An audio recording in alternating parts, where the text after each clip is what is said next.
Before Star Wars toys even existed, kids were using a completely different sci-fi action figure as a fake Darth Vader. Back in the late 70s, Kenner completely dropped the ball and did not have Star Wars toys ready for the movie's massive release. Enter the Micronauts. Mego Corporation brought these tiny 3.5-inch figures over from Japan, and they absolutely took over the toy aisles. They featured this main villain named Baron Karza, who looked just close enough to Darth Vader that kids everywhere used him as a perfect stand-in. The toys themselves were actually incredible for the time.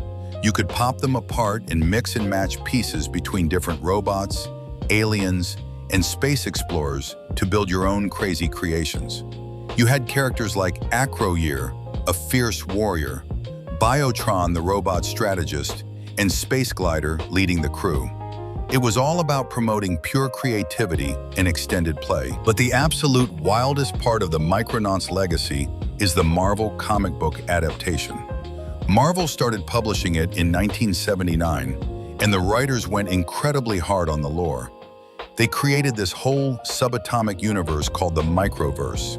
The story was so brilliantly meta that when the characters traveled to Earth, they were literally depicted as action figure-sized beings, completely blurring the lines between the toy line and the narrative universe. The comic actually outlasted the toy line itself.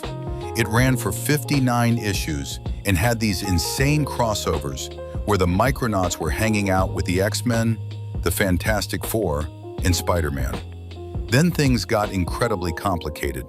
Hasbro eventually bought the rights to the toys, which created a massive legal nightmare. Because Marvel owned the comic story, but Hasbro owned the toy designs, nobody could reprint those classic comics for decades.